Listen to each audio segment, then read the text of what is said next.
বল পড়ার সময় আমরা দেখলাম সংঘর্ষ দুই প্রকার, একটা হচ্ছে স্থিতিস্থাপক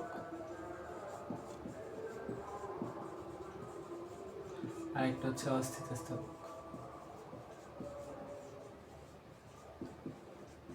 স্থিতিস্থাপক কি হয়েছিল? ভরবেগ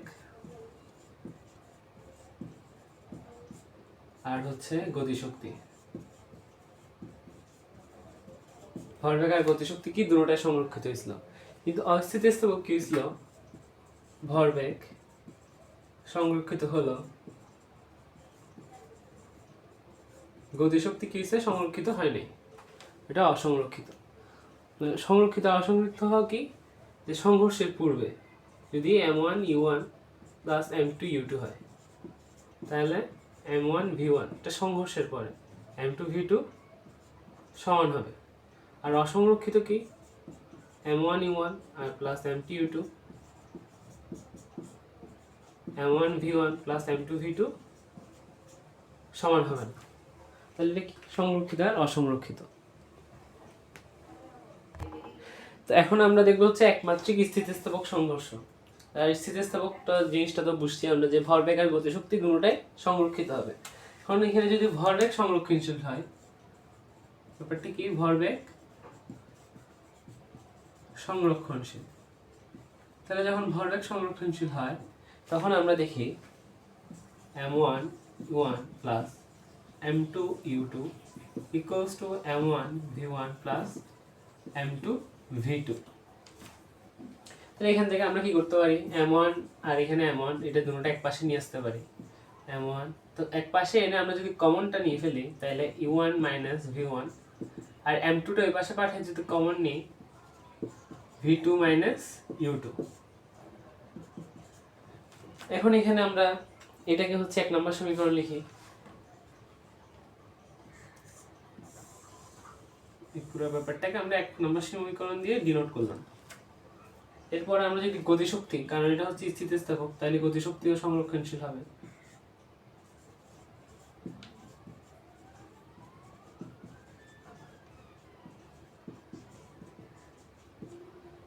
তাহলে এখানে গতিশক্তি সূত্র কি? Half mv square. তাহলে আমরা যখন এখানে ভর হচ্ছে m1 আর u1 হচ্ছে বেগ, তাহলে m1 u1 square plus half এখানে m2 আর u2 স্কয়ার, সেম ভাবে হাফ m1 v1 স্কয়ার আর হাফ m2 v2 স্কয়ার। তো এখানে হাফ যখন সবখানে আছে আমরা হাফটা হচ্ছে কি বাদ দিতে পারতেছি দুই পাশ থেকে।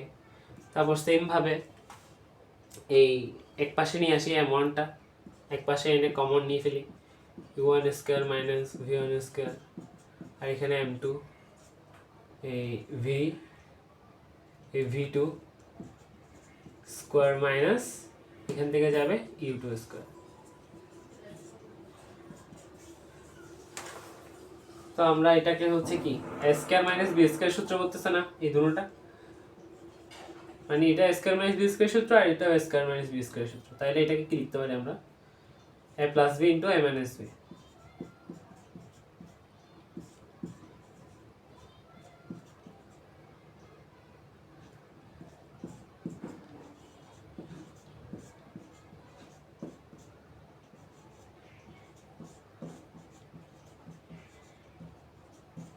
তো আমরা এটাকে কি করতে পারি? পুরোটাকে, এই যে পুরোটা, এটাকে আমরা 2 নম্বর সমীকরণ দিতে পারি।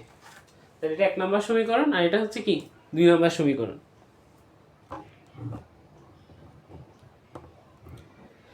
তাহলে আমরা কি করব এখন?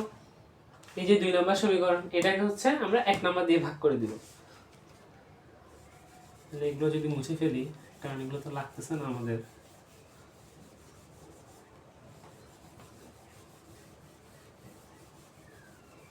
তাহলে কি করব? এটাকে 2 নম্বর সমীকরণকে আমরা এখানে লিখি, ভাগ করে দিলে কি হবে? এই যে u1 minus v1 u1 minus v1 এটা কাটাকাটি চলে যাবে, এটাও পড়ে থাকবে m1 1 plus v1 divided by m1। আচ্ছা, তারপর এখানে কি হবে? v2 মাইনাস u2 এখানে v2 মাইনাস u2 এটা কাটাকাটি চলে যাবে, এটা উপরে থাকবে m2 v2 plus u2 divide by m2। তাহলে এখানে m2 m2 কাটা, এখানে m1 m1 কাটা, আর এখানে u1 plus v1 divide by v2 plus u2। এটা যদি মুছে ফেলি এখন, তাহলে এখন আমরা u গুলো এক পাশে নিয়ে আসি, u1 মাইনাস u2, আর v গুলো এক পাশে নিয়ে আসি, v2 মাইনাস v1। তাহলে এটা কি বলতে পারি আমরা, সংঘর্ষের পূর্বে বেগের পরিবর্তন। তাহলে এটা কি ডেল পরিবর্তন ইউজ আনলে আমরা কি ডেল ইউটাও ইউজ করতে পারি। আর এখানেও পরিবর্তন সংঘর্ষের পরের বেগের, তাহলে ডেল ভি। তাহলে এখান থেকে কি পাচ্ছি আমরা, সংঘর্ষের পূর্বের বেগের পরিবর্তন ইকুয়ালস টু সংঘর্ষের পরের বেগের পরিবর্তন। এটা কিসের ক্ষেত্রে, একমাত্রিক স্থিতিস্থাপক সংঘর্ষের ক্ষেত্রে। তো এখন আমরা দেখলাম যে একমাত্রিক স্থিতিস্থাপক সংঘর্ষে এটা হয় যে বেগের পরিবর্তন সেম হয়। এখন আমরা বলি একমাত্রিকটা কি, মানে এখানে একমাত্রিক স্থিতিস্থাপক সংঘর্ষ বলতে আসলে বুঝাচ্ছে এটা কি, এই যে একমাত্রিক। আরেকটা কি হয় একমাত্রিক ছাড়া, একটা ত্রিমাত্রিক। একমাত্রিকের ক্ষেত্রে কি হয়, এই যে বস্তু ধরো এটা m1, এটার বেগ হচ্ছে u1, আরেকটা বস্তু m2, এটার বেগ হচ্ছে u2। বস্তু দুইটা কি হয়, একই সরলরেখা বরাবর চলে। এই যে এটা যেমন এইদিকে চলবে, এটাও এইদিকে চলবে, এরা এভাবেই চলবে এই সরলরেখা বরাবর। সংঘর্ষের পরেও এরা হচ্ছে কি হয়, এদের m1 v1 হবে, m2 v2 হবে, অথবা এটা না হলে কি হতে পারে, এদের দুইটার বেগ একই হয়ে, এই যে ধরো এখান থেকে বস্তু দুইটা আসতেছে, এই u1, এখানে বস্তু দুইটা আসতেছে, এই দুইটা এসে এখানে মিলিত হয়ে সংঘর্ষ হয়েছে এটা, আর সংঘর্ষের পর এটা একসাথে মিলিত হয়ে একই বেগে চলতেছে ভি। এটা হচ্ছে কি মিলিত বেগ। তাহলে কি এখানে হচ্ছে এদের বেগ দুইটা ডিফারেন্ট, সংঘর্ষ হয়েছে মিলিত বেগ। এটা হচ্ছে একটা সিনারিও। আরেকটা কি, এখানে হচ্ছে বেগ দুইটা নিয়ে আসবে, সংঘর্ষ হবে, সংঘর্ষের পরে হয় এদিকে ধরো এদিকে চলে গেছে v1 বেগে m1, আর m2 হচ্ছে এদিকে চলে গেছে v2 বেগে। এটা আরেকটা সিনারিও এরকম হচ্ছে। আর বা হচ্ছে কি দুটোটা একই দিকে যেতে পারে সংঘর্ষের পরে, v1 v2 যে কোনো কিছু হতে পারে, কিন্তু কি এটা হচ্ছে কি একই সরলরেখা বরাবর চলবে। যদি একই সরলরেখা বরাবর চলে, এটা কি একমাত্রিক স্থিতিস্থাপক সংঘর্ষ। এখন ত্রিমাত্রিক ব্যাপারটা কি, ওটা হচ্ছে এখন এসএসসিতে না, এটা হচ্ছে ইন্টারমিডিয়েট আছে। ব্যাপারটা হচ্ছে কোনো কিছু যদি সংঘর্ষ আগে বা পরে সরলরেখা বরাবর না চলে, সরলরেখা সীমাবদ্ধ না থেকে যদি এটা তিনটে স্থানাঙ্ক আছে, আমরা তো এখন আপাতত কি এসএসসিতে কি এক্স নিয়ে কাজ করি আর ওয়াই নিয়ে কাজ করি। তো ইন্টারে যখন আমরা একটা আরেকটা স্থানাঙ্ক বা আরেকটা তল পাবো, ওইটা হচ্ছে জেড। এই জেড এক্স ওয়াই এই তিন তলে যদি কোনো একটা বস্তু ধরো একটা হচ্ছে ওয়াই তলে চলতেছে, একটা এক্স তলে চলতেছে, দুটোটা এই জায়গায় এসে মিলিত হয়ে সংঘর্ষ হয়েছে, জেড তলে দুটোটা যাচ্ছে, এরকম যদি ব্যাপারটা হয় যে শুধু সরলরেখা বরাবর ওটা সীমাবদ্ধ নাই, ওটা হচ্ছে একটা ত্রিমাত্রিক তলে কাজটা হচ্ছে বা সিস্টেম। এটা কোনো কিছু কাজ হলে এটা কি কোনো জায়গায় এটা হচ্ছে সিস্টেম বলে না, ধরো সিস্টেমটা হচ্ছে ত্রিমাত্রিক, 3 ডাইমেনশনাল 3D, তখন এটাকে ত্রিমাত্রিক স্থিতিস্থাপক সংঘর্ষ কাউন্ট করবো আমরা। ব্যাপারটা আপাতত আমাদের নেই, যখন এটা পড়তে হচ্ছে না। তাহলে স্থিতিস্থাপক সংঘর্ষ হলে আমরা হচ্ছে এই সূত্রটা করছিলাম, তোমাকে আমি পড়াইছিলাম কি যে v1 ইকুয়ালস টু নিচে সবসময় কি v1 v2 যেটাই হোক নিচে সবসময় ভরদ্বয়ের যোগফল। এটা তিনটা ভর থাকলে তিনটা ভরের যোগফল হবে, দুইটা ভর থাকলে দুইটা ভর। আপাতত আমরা দুইটা ভর নিয়ে কাজ করি, তিনটা ভরে যাওয়ার কোনো দরকার নেই। তাহলে কি v1 v2 যেটাই হোক হরে থাকবে কি m1 plus m2, m1 plus m2। আর কি উপরে কি থাকবে, উপরে থাকবে হচ্ছে কি যদি v1 হয় তাহলে প্রথম ভর থেকে দ্বিতীয় বস্তুর ভর বিয়োগ যাবে। ব্যাপারটা কি প্রথম বস্তুর ভর থেকে দ্বিতীয় বস্তুর ভর যেটা ওইটা বিয়োগ যাবে। আর এরপরে কি হবে, এরপরে হবে কি যেটা আমরা আছে ওইটা ছাড়া আর যেটা আছে ওদের দুইটার গুণফল দিয়ে 2 দিয়ে গুণ, মানে কি 2m2 u2, মানে কি দ্বিতীয় বস্তুর ভর দ্বিতীয় বস্তুর বেগ সংঘর্ষের পূর্বে ওটা দিয়ে v দিয়ে গুণ করে আমরা যোগ করে দিব। তাহলে কি ব্যাপারটা একদম সিম্পল। v1 এর ক্ষেত্রে কি হবে m1 - m2 into u1 plus 2m2 u2। v1 থাকলে m1 - m2 হবে, আর v2 থাকলে m2 - m1 হবে, আর v2 থাকলে এখানে u2 হবে, v1 থাকলে এখানে u1 হবে। আর এখানে v1 থাকলে এখানে যখন u1 হয়ে গেছে আমাদের u1 এর কাজ শেষ, তাহলে আমরা যেটা কাজ বাকি m2 u2 ওইটা নিয়ে কাজ করব। তো এটা তো বলা হয়েছিল, তাই একবার রিক্যাপ করে দাও। এখন কি বলছে যে দেখাও যে সমান ভরের দুটি বস্তুর মধ্যে ব্যাপারটা কি সমান ভর।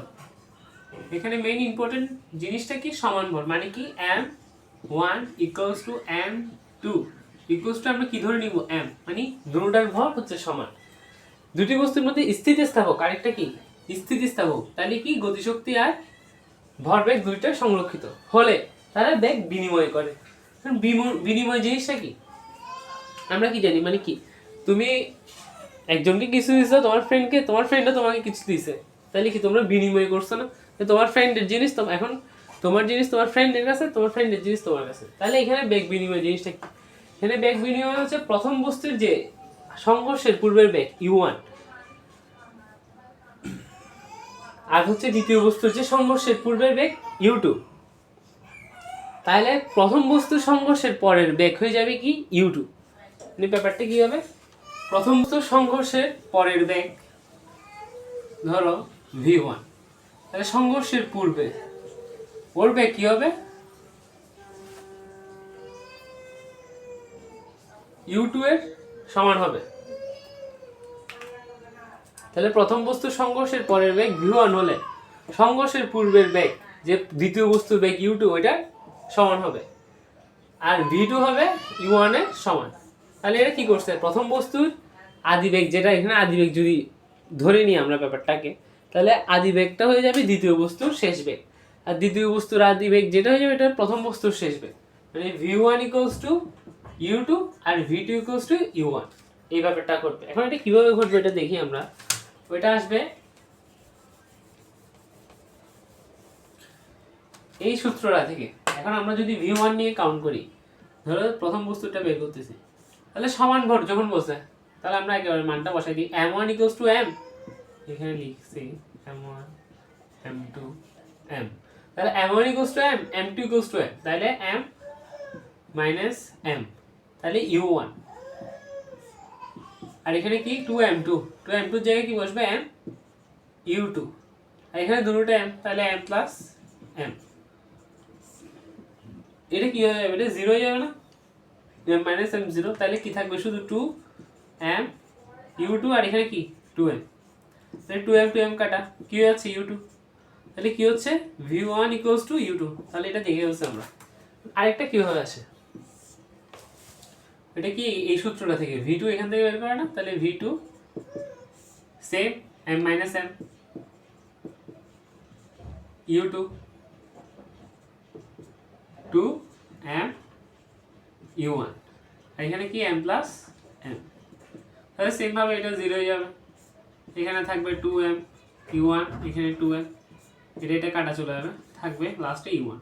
এটা কিসের সমান, v2 এর সমান, তাহলে v2 = u1।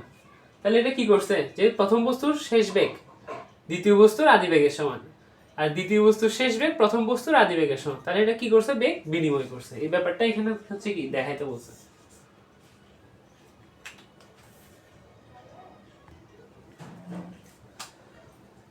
আমরা হচ্ছে একটা দেখছিলাম ঘর্ষণ। ঘর্ষণ কয় ধরনের, 4 ধরনের। কি কি, স্থিতি ঘর্ষণ, গতি ঘর্ষণ,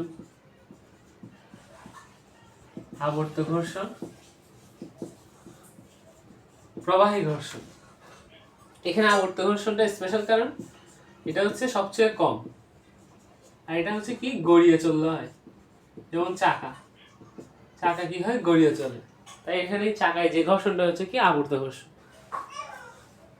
আর দুইটা যেখান থেকে কোয়েশ্চেন আসে, এটা হচ্ছে স্থিতি ঘর্ষণ, যেটাকে আমরা এফএস দিয়ে প্রকাশ করি স্থিতি, আর গতি এফ কে, কাইনেটিক তাই কে দিয়ে, এটা স্ট্যাটিক স্থিতি তাই এস দিয়ে, তাহলে এফএস আর এফ কে। এখানে দেখতে হবে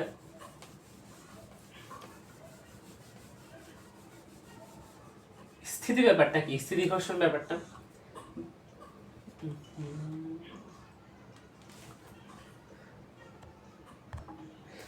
স্থিতি ঘর্ষণ ব্যাপারটা যেটা বলতেছিলাম, স্থিতি ঘর্ষণ ব্যাপারটা কি, এটা হচ্ছে কোনো বস্তু ধরো স্থির আছে, যেমন এই বস্তুটা, এই বস্তুটা কি এই তলে দেখা যাচ্ছে না, একটু ওয়েট করি আমরা। এই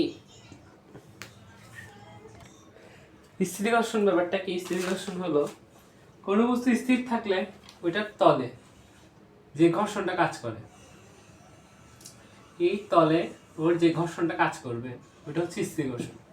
ঘর্ষণ সবসময় কোন দিকে কাজ করে, এই যে বল, আমরা ধরো এটাকে বল প্রয়োগ করতেছি, একটা ট্রাক, হ্যাঁ ট্রাককে বল প্রয়োগ করলেও কি কোনো লাভ আছে, বা একটা আলমিরা অনেক ভারী, এটাকে বল প্রয়োগ করলে ওখানে নড়তে পারবে, নাড়াইতে পারবো, আমরা নাড়াইতে পারবো না, তাহলে এটা কি স্থির আছে না, তাহলে ওখানে যে ঘর্ষণটা কাজ করতেছে এটা কি স্থিতি ঘর্ষণ।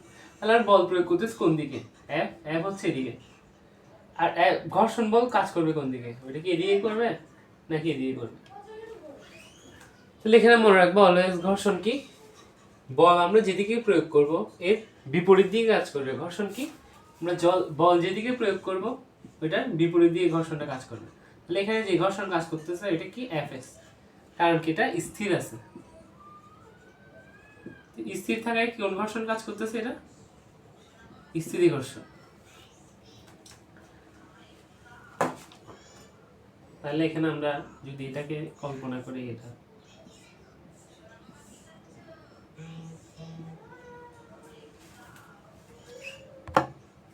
তো এখানে আমরা জানি কোনো বস্তুর ওজন, ওজন বলতে এটা ভর না 1 কেজি 2 কেজি না, ওজন কি, ওজন হচ্ছে ভরের সাথে অভিকর্ষের ত্বরণ গুণ দিলে যেটা আসে এমজি, এটা কি ওজন। ওজন সবসময় কোন দিকে কাজ করে, নিচের দিকে কাজ করে, আর এটা প্রতিক্রিয়া বল কোন দিকে কাজ করবে, ওজনের উপরের দিকে আর। এখন আমি বল কোন দিকে দিচ্ছি, বল দিচ্ছি সামনের দিকে এফ, আর এটা ঘর্ষণ বলতে কোন দিকে কাজ করতেছে, বিপরীত দিকে এফএস। এফএস কি, মিউ আর, মিউ এস ইন্টু আর, এটা হচ্ছে ঘর্ষণের সূত্র, এফ ইকুয়ালস টু মিউ আর। যদি স্থিতি ঘর্ষণ হয় তাহলে এফএস, গতি ঘর্ষণ হলে এফ কে, সেরকম মিউটাও চেঞ্জ হবে। এখন মিউটা কি, মিউটা হচ্ছে ঘর্ষণ গুণাঙ্ক, স্থিতি ঘর্ষণের বেলায় স্থিতি ঘর্ষণ গুণাঙ্ক, গতি ঘর্ষণের বেলায় গতি ঘর্ষণ গুণাঙ্ক, এটা কে।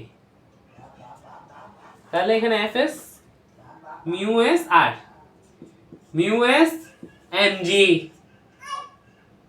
ঘর্ষণ কোন দিকে কাজ করতেছে, বিপরীত দিকে, আর এটার মান আমরা কি বের করছি, মিউ এস এমজি। এমজি কোথায়, আর ইকুয়ালস টু এমজি কোথায় পাইছি, এই যে উপরের দিকে কাজ করতেছে আর নিচের দিকে কাজ করতেছে, এটা স্থির কেন আছে, কারণ এই দুটোটার মান সমান। এটা আগেও বলছি, কোনো কিছু দুইটা বলের লব্ধি যদি 0 হয় তাহলে বল দুইটা সমান হয়। এখন 0 কেন বলছি, কারণ বস্তুটা স্থির আছে, কারণ লব্ধি 0 না হলে কি হইতো, বস্তুটা কোনো একদিকে গতিশীল হইতো, হয় নিচের দিকে মাটির দিকে ঢুকে যেত, নাহলে উপরের দিকে বাতাসের উপরে উঠে যেত। তাহলে যখন উঠতেছে না, বস্তুটা স্থির আছে, তাহলে কি দুটোটার মান সমান হবে, তাহলে আর ইকুয়ালস টু এমজি এখান থেকে পাইছি। এখন এখান থেকে নিয়ে করছি আমরা, এখানে ইনপুট করছি ডাটাটা মিউ এস আর, তাহলে আর ইকুয়ালস টু এমজি। এখন সবসময় যে আর ইকুয়ালস টু এমজি হবে এটা কিন্তু কনস্ট্যান্ট ব্যাপার না। এখন এটা প্রতিক্রিয়া বল, অনেক সময় থিটা কোণও আসতে পারে, এটা যদিও এখন এর ব্যাপার না, এটা এইচএসসি লেভেলের ব্যাপার, তো এটা এইচএসসি তে গেলে দেখবো। আপাতত আর ইকুয়ালস টু এমজি। তো এখন আমরা যখন গতি ঘর্ষণের বেলায় যাব, গতি ঘর্ষণে কি হয়, কোনো বস্তু চলার সময় আমরা যে ঘর্ষণটা লাভ করি সেটা হচ্ছে কি গতি ঘর্ষণ। কোনো বস্তু গতিশীল হলে ওইটার তলে যে ঘর্ষণটা লাভ করে ওটা কি গতি ঘর্ষণ, গতীয় ঘর্ষণ। গতি ঘর্ষণকে আমরা কি দিয়ে প্রকাশ করি, এফ কে দিয়ে। ব্যাপারটা কিরকম, এই যে একটা তল, এই তলে একটা বস্তু আছে যার ভর হচ্ছে এম। তাহলে এম এর ভরের কারণে মাস এর ওজন কাজ করবে নিচের দিকে এমজি, ওজনের বিপরীতে প্রতিক্রিয়া বল আর, এতটুকু বসছি। এখন আমরা বল প্রয়োগ করতেছি এদিকে, যার কারণে কি এটা বিপরীত দিকে গতিশীল হবে, বিপরীত দিকে ঘর্ষণ বল কাজ করবে। বল প্রয়োগ করতেছি এদিকে, গতিশীল হবে এদিকে, তাহলে ত্বরণ লাভ করবে একটা এ ত্বরণ। তাহলে কি আমরা এর সামনের দিকে বল প্রয়োগ করছি, ওইদিকেও গতিশীল হবে, যার কারণে কেউ একটা এ ত্বরণ লাভ করবে। আর এর ঘর্ষণ বলটা কোন দিকে কাজ করবে, এর বিপরীত দিকে, গতির বিপরীতে হলে ঘর্ষণ বলটা কাজ করে। তাহলে এফ কে এর মান কি হবে, মিউ কে ইন্টু আর। তাহলে মিউ কে ঠিক থাকবে, আর আর ইকুয়ালস টু কি লিখতে পারবো আমরা, এমজি। তাহলে এখানে কি হইছে, প্রথমে এর ওজনের কারণে, ভরের কারণে একটা ওজন কাজ করবে নিচের দিকে, এখন ওজনের কারণে প্রতিক্রিয়া বল কাজ করবে ওজনের ঠিক বিপরীত দিকে। আচ্ছা, এখন আমরা বল দিচ্ছি কি সামনের দিকে, সামনের দিকে বল দেওয়ার কারণে ও গতিশীল হবে, গতিশীল হলে ও ত্বরণ লাভ করবে একটা, ত্বরণ লাভ করার কারণে হচ্ছে গতির বিপরীত দিকে একটা ঘর্ষণ অনুভব করবে, তলের মধ্যে একটা ঘর্ষণ অনুভব করবে। ওটার মান কত, মিউ কে এমজি। এখন আমরা কি জানি সূত্র, এফ নেট, এখানে নেট মানে আবার ইন্টারনেটের নেট না, এটা হচ্ছে নিট বল, এফ নিট এম এ, মানে কি টোটাল বলের যোগ বিয়োগ লব্ধি করে যা থাকে ওটা হচ্ছে কি মোট বল বা নিট বল। F net equals to M A. এটা কিসের সূত্র থেকে পাইছিলাম, ওই যে ভরবেগের পরিবর্তন এর হার প্রযুক্ত বলের সমানুপাতিক, প্রযুক্ত বলের সমানুপাতিক, এখান থেকে পাইছিলাম। এখান থেকে আসছিল কি F equals to M A, মনে পড়ে? তো ওখান থেকে কি পাইছি আমরা, F net equals to M A. এখানে লব্ধি বল কত কাজ করবে, আমরা কি বলছি অলওয়েজ, কয়েকটা বল কাজ করলে ওর যোগ বিয়োগ করে যেটা থাকে ওটা হচ্ছে কি লব্ধি বল। এখন এখানে কয়টা বল কাজ করতেছে একটু দেখি, নিচের দিকে কাজ করতেছে কি এমজি, আচ্ছা গেল, উপরের দিকে আর, তাহলে এখান থেকে কি লিখতে পারছি আমরা, আর ইকুয়ালস টু এমজি। এখানে এফ কাজ করতেছে সামনের দিকে, বিপরীত দিকে ঘর্ষণ বল কাজ করতেছে।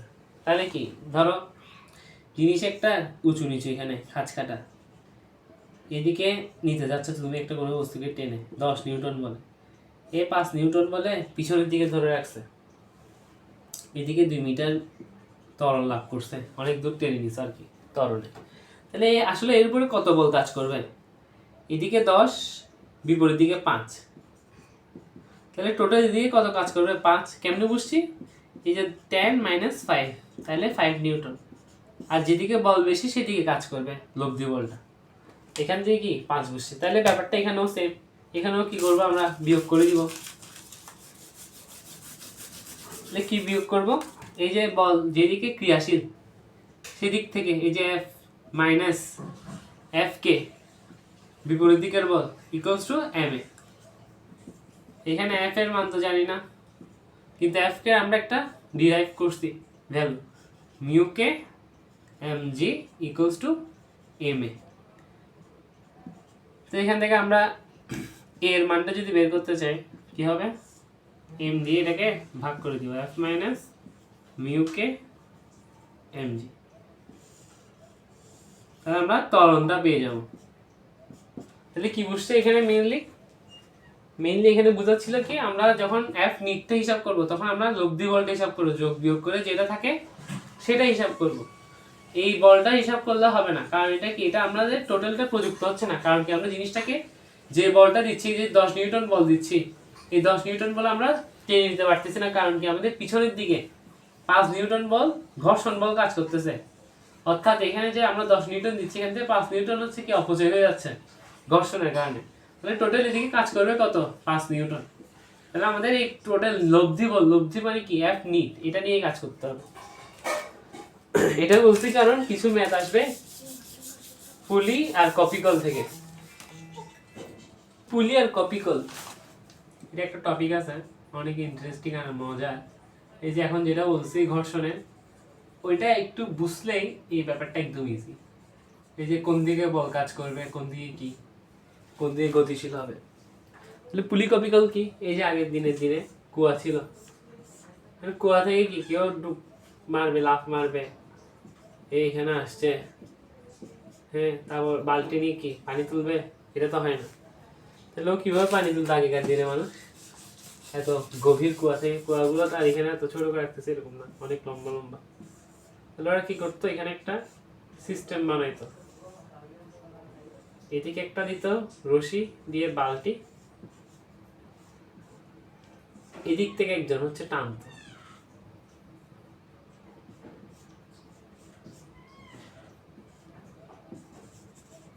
এখানে দাঁড়ায় হচ্ছে একজন টানতো। কি হতো, এদিক থেকে যত টানবে এটা হচ্ছে কি উপরের দিকে কাজ করবে, এদিকে উপরে উঠবে। আবার যখন এদিক থেকে ফেলবে তখন এটা নিচের দিকে কাজ করবে, এটার ভর যখন বেশি হবে। তাহলে কি, এটা যখন বেশি জোরে টানবে তাহলে এটা উপরের দিকে উঠবে, যখন এটা নিচের দিকে ফেলবে তাহলে এটা হচ্ছে ও অনেক হালকা করে ধরবে, তাহলে এটার ভর ওর থেকে, ও যত টানবে এর থেকে এটার ভর বেশি হয়ে যাবে, তখন এটা নিচের দিকে নামবে। এই ব্যাপারটাই, ভর বেশি যখন হবে তাহলে নিচের দিকে নামবে, আর ভর কম হলে উপরের দিকে উঠবে। তাহলে কি, আমরা ধরো এখানে হচ্ছে এই সিস্টেমটা আঁকলাম, এই যে একটা দেয়াল, এটা আমরা সিস্টেম বানানোর জন্য এখানে একটা পুলি লাগাইছি, কপি কল লাগাইছি, দড়ি লাগাইছি, এই যে এখানের সাথে একটা ভর ফিট করছে M1,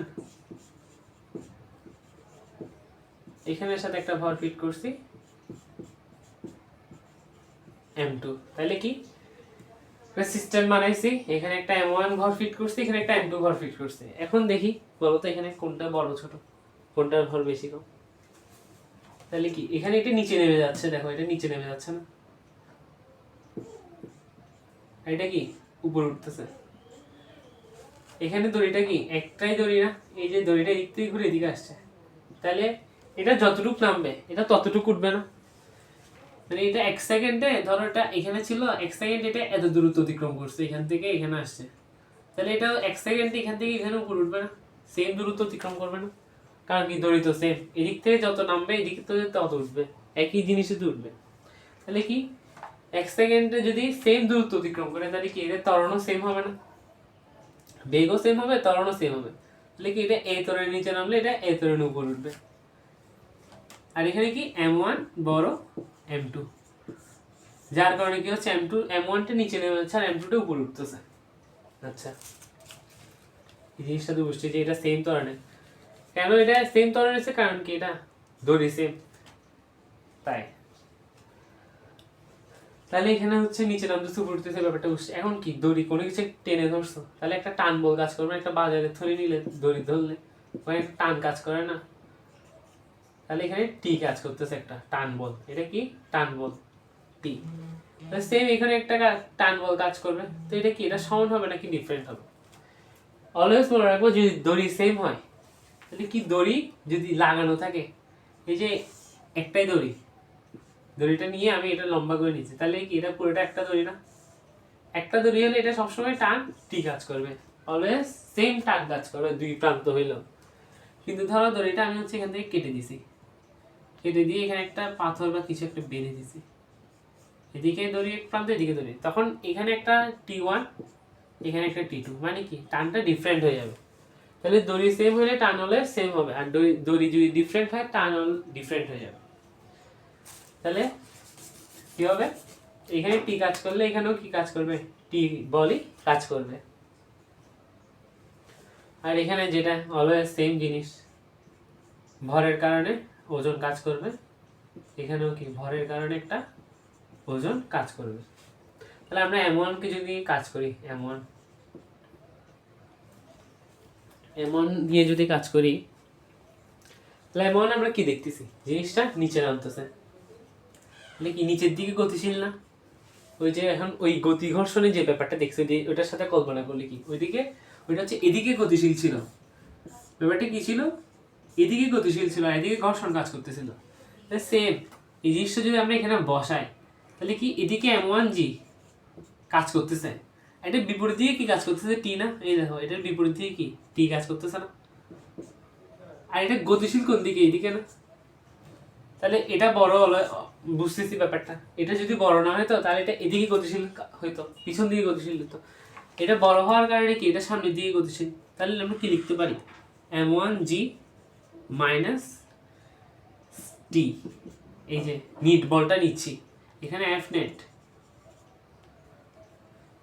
F net equals to M a, m1 এর কারণে m1 এ হবে, তাহলে এফ নিট মানে লব্ধি বল কত হবে m1 জি মাইনাস টি হবে না, কারণ এটা কি, এটা যতটুকু যাবে এটা তো এর থেকে একটু একটু টেনে ধরবে, একটুখানি গেছে একটু টেনে ধরছে, তাহলে এটা কি বিয়োগ যাবে, ঘর্ষণ বলের মতো যদি আমরা চিন্তা করি, তাহলে কি m1 g minus T equals to m1 এ, এটা এক নম্বর সমীকরণ। m2 এর ক্ষেত্রে যদি আমরা জিনিসটা চিন্তা করি মানে দেখি কি হয়, তাহলে m2 এর ক্ষেত্রে কি হচ্ছে, এখানে যে আমরা m2 টা দেখি, m2 টা যদি আমরা এখানে বসাই তাহলে কি হচ্ছে দেখি, m2g আমরা এদিকে ধরি, আর এদিকে t, এটার বিপরীত দিকে t, এখানে কি ত্বরণটা কোন দিকে, t এর দিকে না,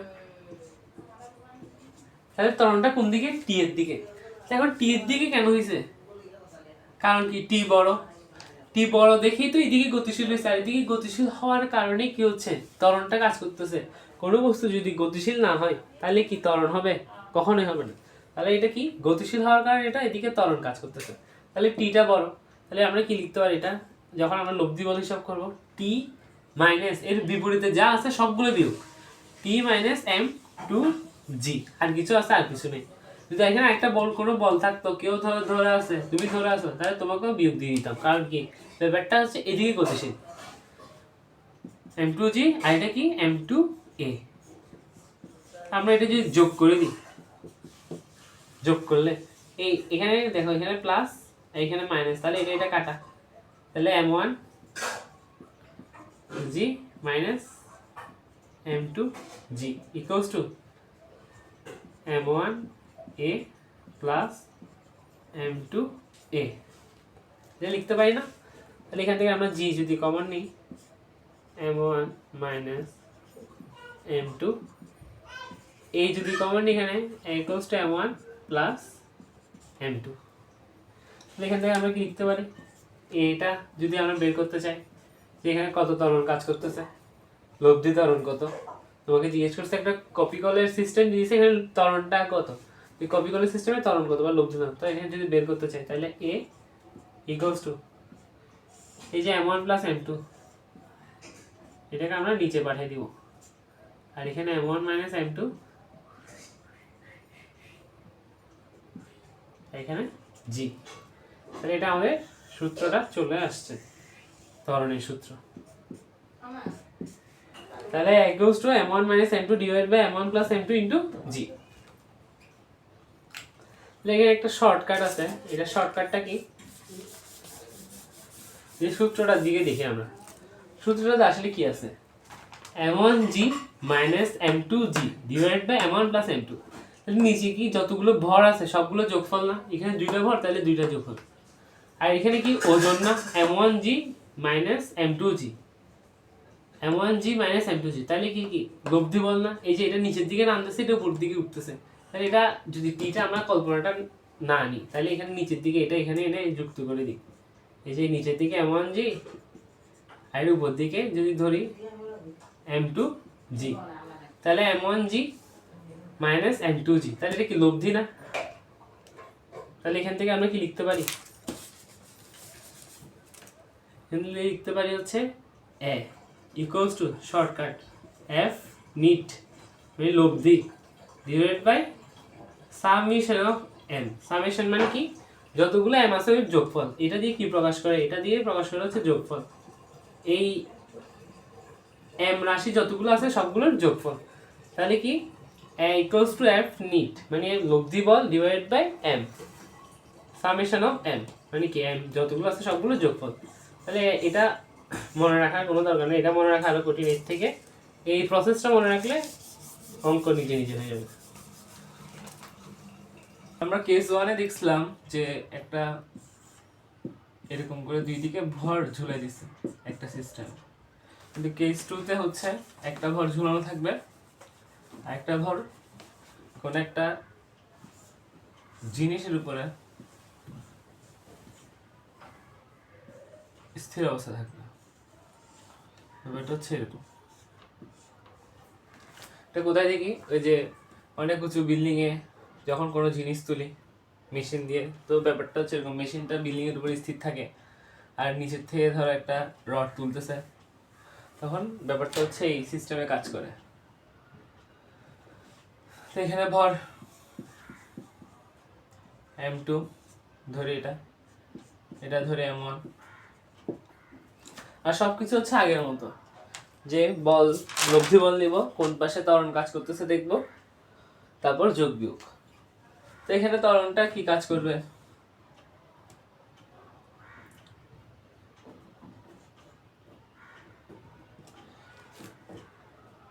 নিচের দিকে। তো এটা নিচের দিকে কাজ করলে এটাও কি নিচের দিকে কাজ করবে, কারণ এটা কি দড়ি একটাই না, দড়ি হচ্ছে সেম। আর দড়ি সেম হওয়ার কারণে এখানে যদি টি হয় টান বল, তাহলে এখানে কি হবে, টান বল টি। কারণ দড়ি সেম হলে কি টান বল একই হয়, দড়ি ডিফারেন্ট হলে টান বল ডিফারেন্ট হয়। তাহলে দড়ির টান বল টি, এখানেও টি। আর নিচের দিকে ত্বরণ, এটা নিচের দিকে নামতেছে m1, তাহলে এ। এটা যখন নিচের দিকে নামবে এটাও নিচের দিকে আসবে, তাহলে এ। আর এটা হচ্ছে কি ওজনের কারণে নিচের দিকে একটা বল প্রয়োগ করবে, এটা কি m1g, মানে কি w goes to mg। আচ্ছা, তো এটাও সেম, এর ওজনের কারণে একটা বল প্রয়োগ করবে m2g। কিন্তু এখানে এদিকে কি আমরা কোনো বল প্রয়োগ করতেছি, এর বিপরীতে এই জিনিসটাকে এদিক থেকে ধরে রাখতে, এদিকে কোনো আমরা বল প্রয়োগ করতেছি না, তাইলে এটা কি জিরো না, মানে এর বিপরীতে, এই টান বলের বিপরীতে কোনো বল নাই। এখন আমরা যদি m1 এর জন্য কাজ করি, তাহলে m1 কি নিচের দিকে গতিশীল, তাহলে যেদিকে গতিশীল এর বিপরীত দিকে সবকিছু বিয়োগ দিয়ে দিব, m1g মাইনাস কি টি না, এর বিপরীতে t ইকুয়ালস টু m1a। এটা আসছে কোথেকে, ওই যে f net it equals to ma, এটা থেকে আসতেছে এগুলো। আচ্ছা, এবার m2 এর জন্য যদি নিই, m2 তে এখানে কি টি বল, এদিকে টান বল, কিন্তু বিপরীতে কোনো বল আছে, বিপরীতে আমার কোনো বল নেই। কারণ এখানে m2g কেন আসবে না, কারণ আমরা তো হচ্ছে কি উপরে নিচে কোনো কাজ করতেছি না, এটার কারণে এই যে m2g এর কারণে এর এই পাশে বা এই পাশে কোনো কি সরণ হচ্ছে না। যদি আমরা উপরে নিচে কোনো কাজ করতাম তখন হচ্ছে কি m2g টা কাউন্ট আনতাম, যেমন এটা m1g টা কেন কাউন্ট আসছে, কারণ এটা উপরে উঠতেছে বা নিচে নামতেছে, এটা আমরা কাউন্ট আনতেছি। কিন্তু এখানে কি এই যে m2g এর কারণে এর কোনো আশেপাশে সরণ ঘটতেছে না, এই তলে কোনো সরণ ঘটতেছে না, যার কারণে আমরা m2g কাউন্টটা আনবো না। আর এখানে এর প্রতিক্রিয়া বলা, তাহলে এর কারণে এর এই পাশে এই দুই পাশে কোনো সরণ করতেছে না, যার কারণে আমরা এটা বিবেচনায় আনতেছি না। আচ্ছা, তো এখন আমরা যখন বল অ্যানালাইসিস করবো, তাহলে কি এখানে টি এই পাশে গতিশীল, তাহলে টি বড় হবে মাস্ট, টি থেকে এদিকে যত আছে সব বিয়োগ দিতাম, কিন্তু কি এখানে কিছুই নেই, তাহলে টি মাইনাস 0 ইকুয়ালস টু m2a। আমরা যোগ করে দিব, যোগ করলে কি হবে, এখানে মাইনাস টি এখানে প্লাস টি, তাহলে এটা কাটাকাটি চলে যাবে। এখানে m1g আছে ইকুয়ালস টু a কমন নিলে m1 প্লাস m2। এখন যে আমরা লব্ধি ত্বরণটা বের করতে চাই এই সিস্টেমে কি হবে, এটা নিচে চলে আসবে, m1g divided by m1 plus m2।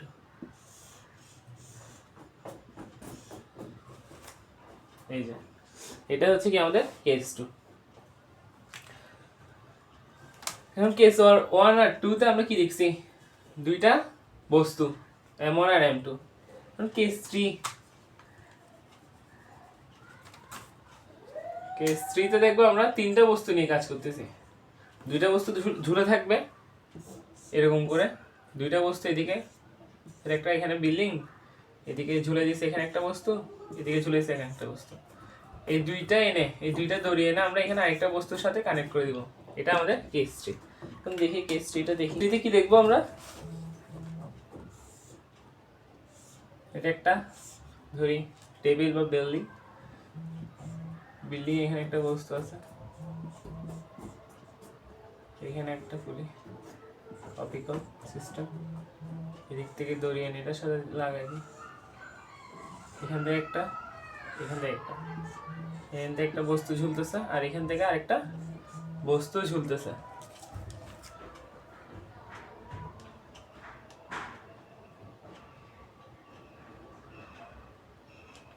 আচ্ছা, এখান থেকে যেটা ঝুলতেছে এটাকে ধরি আমরা M1, এটাকে ধরি M2, এটাকে ধরি M3।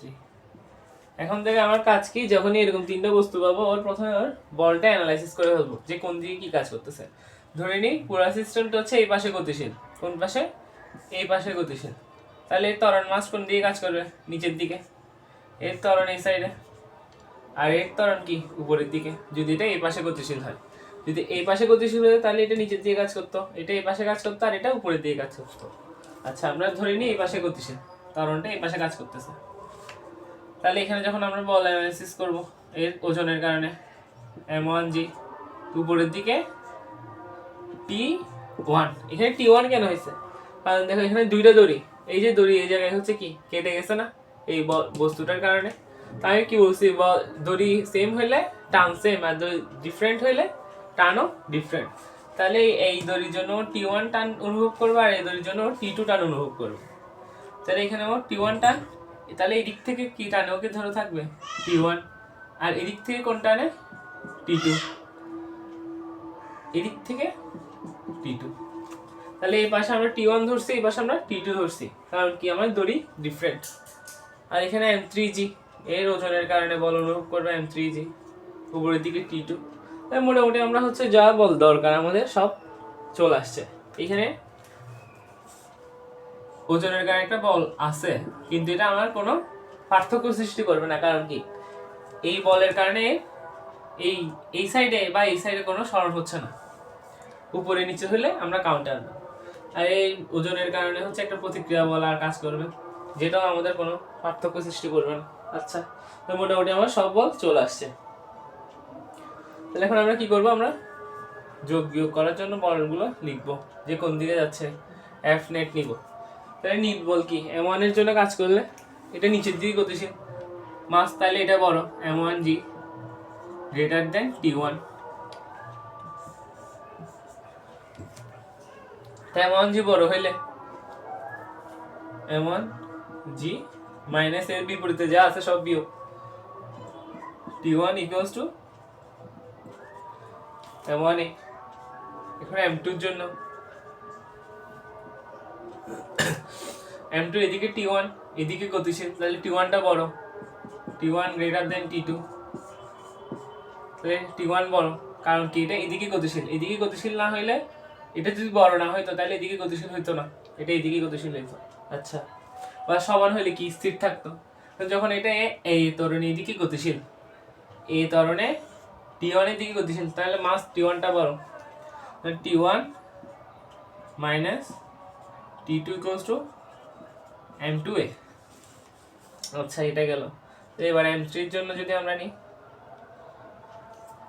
M3 তে কি উপরের দিকে গতিশীল, তাহলে T2 বড়, তাহলে T2 minus M3G equals to M3A। তাহলে T2 মাইনাস M3G, T2 বড় কেন, আর এটা উপরের দিকে গতিশীল, তাই T2 minus M3G equals to M3A। এবার আমরা যদি যোগ করে দিই, তাহলে এখানে মাইনাস T1, এখানে প্লাস T1, এটা কাটাকাটি চলে যাবে, এখানে প্লাস T1, এখানে minus T2, plus T2 minus T2 কাটাকাটি চলে যাবে, তাহলে থাকবে কি M1G minus M3G equals to, তাহলে এটা যদি কমন নিয়ে ফেলি M1 plus M2 plus M3। এবার এটা যদি বের করতে চাই লব্ধি ত্বরণ, এটা নিচে চলে আসবে,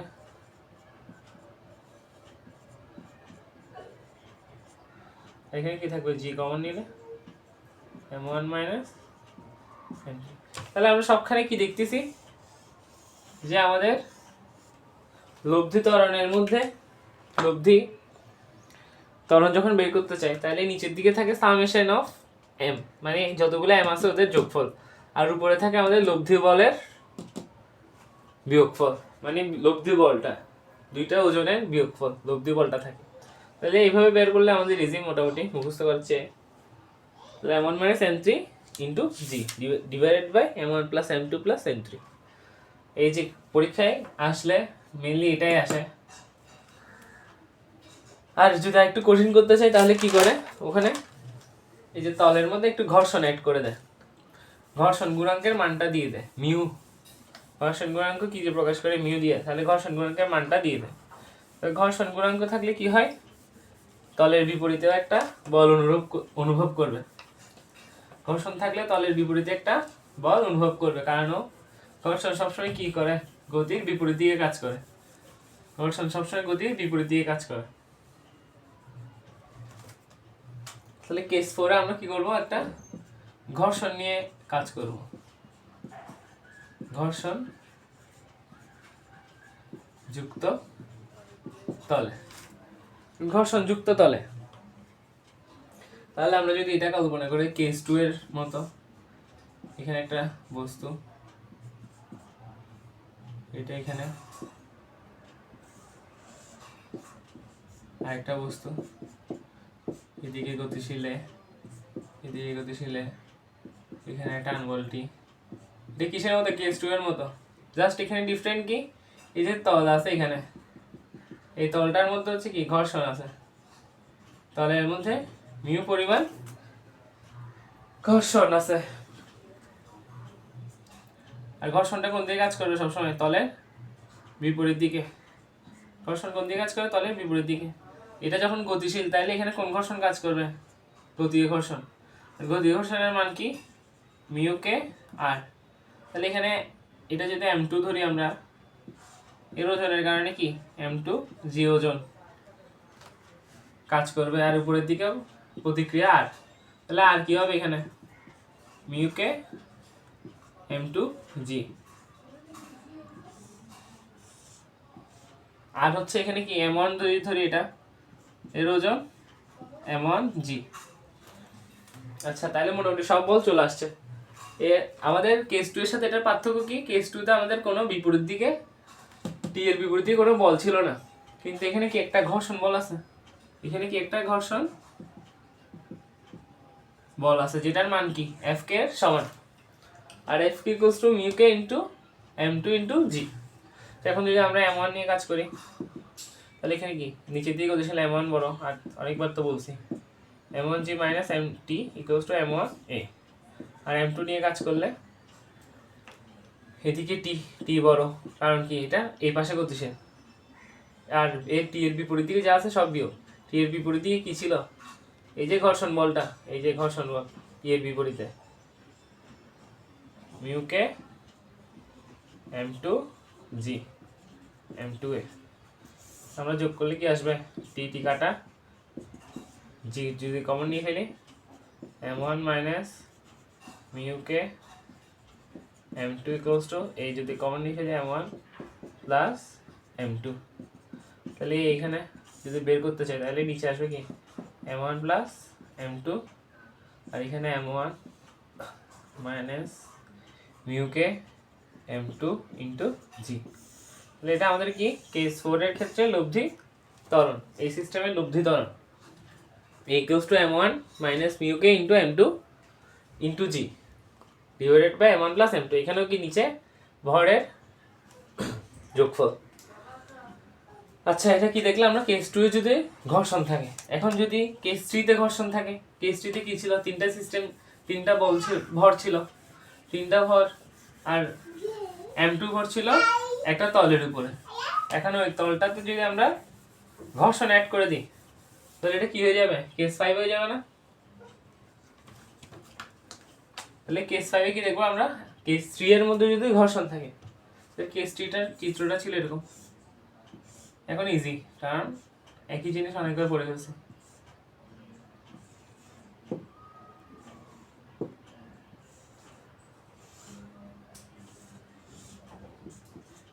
একটা বল, এদিকে একটা বল, এটা m1, এটা m2, এটা m3। আচ্ছা, এটার ওজন m2 জি, প্রতিক্রিয়া বল, আর এটা টান বল T1, এটা T1, আর এটা ধরি এটা এদিকে গতিশীল এ, তাহলে এর ত্বরণ এদিকে, এর ত্বরণ এদিকে, এর ত্বরণ উপরের দিকে। আচ্ছা, তাহলে এটার জন্য কি হবে, এটা m3 g T2 T2, তাহলে টান বল এখানে T1 এখানে T2, কারণ কি দড়ি ডিফারেন্ট হয়ে গেছে, আর এখানে m1 g উপরের দিকে T1। আর এখানে কি বলছে, এই তল যেটা, এই তলে একটা ঘর্ষণ কাজ করতেছে, তলে ঘর্ষণের গুণাঙ্ক মিউকে, কে কেন হয়েছে, কারণ এটা এই পাশে গতিশীল, তাহলে গতিশীল বস্তুর ক্ষেত্রে আমাদের গতি ঘর্ষণ কাজ করে, আর গতি ঘর্ষণের ঘর্ষণ গুণাঙ্ক হচ্ছে মিউকে, কে দিয়ে প্রকাশ করি আমরা। আচ্ছা, তাহলে এর বিপরীত দিকে আরেকটা বল এই জায়গায়, এর বিপরীতে T1 এর বিপরীতে এখানে আরেকটা বল আছে তলে ঘর্ষণের কারণে, এটা কি Fk, আর Fk আমরা কি জানি মিউকে আর, আর আর এর মান কত এখানে, r ইকুয়ালস টু কি, r equals to m2 g, কোথায় পাইছি, এই যে উপরের দিকে আর নিচের দিকে m2 g, দুটোটা সমান হবে, নাহলে এটা কি উপরে উপরে যেত বা নিচে নেমে যেত, তো সমান হওয়ার কারণে কি হইছে, r equals to m2 g, আর এটা বস্তুটা স্থির আছে, তাহলে f equals to mu K m2 g। আচ্ছা, এখন আমরা যখন কাজ করব m1 নিয়ে, নিচের দিকে গতিশীল, তাহলে m1 g বড় minus T1 equals to m1 a m2, এদিকে T1 বড়, তাহলে T1 এর বিপরীতে যা আছে সব বিয়োগ যাবে, কি কি আছে T1 এর বিপরীতে, T2 আছে ফার্স্ট অফ অল, তারপর কি আছে, একটা ঘর্ষণ বল কাজ করতেছে, ঘর্ষণটা কি Fk, Fk এর মান মিউকে m2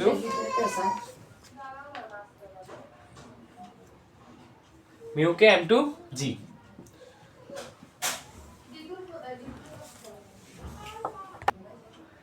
m2a, আচ্ছা এখানে m3 এর ক্ষেত্রে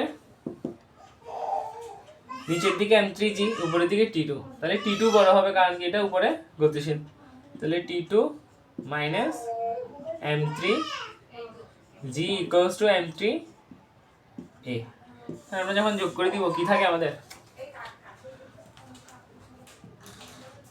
T1 T1 কাটা, T2 T2 কাটা, তাহলে m1g মাইনাস m3g, আচ্ছা না এখানে m3g এর আগে কি আছে, এখানে একটা মিউকে m2g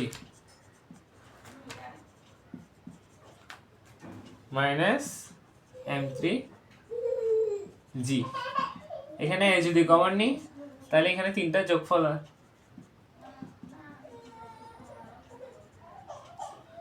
আর এখানে এখন লব্ধি ত্বরণ বের করলে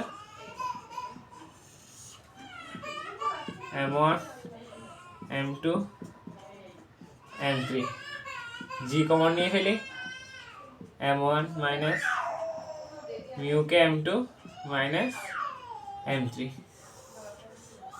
তাহলে কি আমরা মোটামুটি কপিকল ব্যাপারটা শেষ করছি কেস 5 দিয়ে। তো বেসিক প্রশ্নগুলি করতে চাইলে এটা দিয়ে মোটামুটি এটা আসার চান্স কম, তাও করে রাখা ভালো। তাহলে কি তিনটা ভর আছে, এই ভরের এই তলে একটা ঘর্ষণ অ্যাড করে দিছে, এটা কেস 3 এর মতো, জাস্ট কি m2 এর ক্ষেত্রে একটু ডিফারেন্ট, কি এখানে একটা ঘর্ষণ চলে আসছে, ঘর্ষণের কারণে এর বেগটা আরো হ্রাস পাবে, তাই বিয়োগ যাবে, এটা যেতে গতিশীল হবে এর বিপরীতে। আচ্ছা, তার একটা আছে কি বাতাসের বাধা, এটা কি পুলি কপিকলের জন্য, এটা হচ্ছে সবকিছুর জন্য। গ্যালিলিও কি বলছে, মুক্তভাবে পড়ন্ত বস্তুর তিনটা সূত্র দিছে, কিন্তু ওগুলো কিসের জন্য, ভ্যাকুয়াম থাকলে, যদি বাতাসের বাধা না থাকে তখন এটা কাজ করবে, যদি বাতাসের বাধা থাকে তাহলে একটা ঘর্ষণ বল অনুভব করবে না। যেমন গ্যালিলিও সূত্রের মতে যদি কোনো একটা ভারী বস্তু ফেলে, একটা মোবাইল আর একটা কাগজ ফেলে, দুটোটা একই সময় মাটিতে পড়বে, কিন্তু বাস্তবে তা পড়ে না, কারণ কি হালকা বস্তুর উপরে বাতাসের বাধা বেশি কাজ করে, এটা কাগজের টুকরা, এর উপরে বাতাসের বাধাটা বেশি কাজ করবে, যার কারণে এটা কি দেরিতে মাটিতে পড়বে।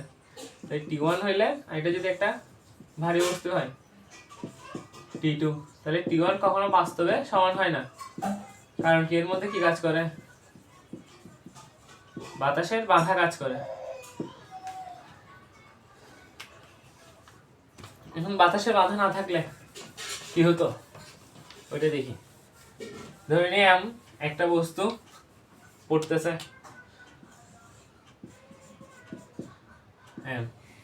তাহলে এটা কি নিচের দিকে কি কাজ করবে, একটা mg। তো উপরে কোনো বাতাসের বাধা নেই, তাহলে এখানে কোনো ঘর্ষণ,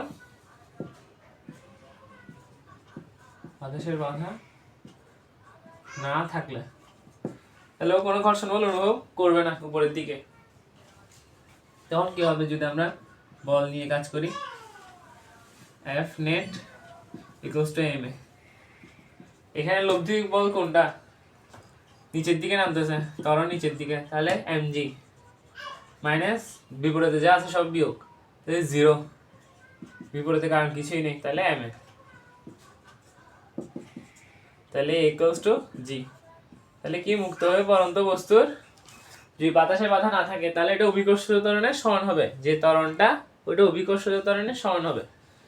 এই যে বাতাসের বাধা না থাকলে তাই সবকিছু একসাথে মাটিতে আসে, কারণ কি ত্বরণটা অভিকর্ষজ ত্বরণের সমান হয়। যদি বাতাসের বাধা থাকে, এই যে বস্তুটা ধরে নিয়ে নিচে নামতেছে, তাহলে এই ত্বরণ নিচের দিকে, এটা কি বাতাসের বাধা থাকলে, তাহলে বাতাসের বাধা থাকলে কি উপরের দিকে একটা ঘর্ষণ বল অনুভব করবে না, F। পরীক্ষা আসলে একটাই বলা থাকবে। তাহলে এখানে যদি আমরা F net নিই, F net বল মানে লব্ধি বল, তাহলে লব্ধি কি নিচের দিকে নামতে, তাহলে mg বড়, mg গ্রেটার দেন F, যার কারণে এটা নিচের দিকে নামতেছে, নাহলে কি এটা উপরের দিকে উঠে যেত। যদি F বড় হইতো mg থেকে, তাহলে বস্তু আর নিচে নামতো না, তখন কি উপরের দিকে ভাসতে থাকতো, কিন্তু এটা হয় না, সবসময় নিচের দিকে নামতে থাকে বস্তু। তাহলে mg বড়, g মাইনাস বিপরীতে যা আছে সব বিয়োগ F ইকুয়ালস টু ma। তাহলে a mg minus F divided by m। তাহলে কোনো বস্তু নিচে নামার সময় আসলে বাস্তবে এই সূত্র মেনে চলে, যে নিচের দিকে যে ত্বরণটা এটা অভিকর্ষজ ত্বরণের সমান হয় না, কারণ কি বাতাসের বাধা এক্সিস্ট করে, বাতাসের বাধা এক্সিস্ট করে, সেটা এইটা মনে রাখলে হবে। আর একটা কেস আছে, ওইটা কি কোনো বস্তু উপর দিকে থেকে যদি আমরা ধরে থাকি, ওইটা যদিও লাগবে না এই লেভেলে, এতটুকু পড়লেই হবে। বাতাসের বাধা থাকলে কি হবে এতটুকু পড়লে জানলে এনাফ। তাহলে এতটুকুই। আর ম্যাথ হচ্ছে আমি সবগুলো একসাথে দেখাই দিচ্ছি আরেকটা ভিডিওতে।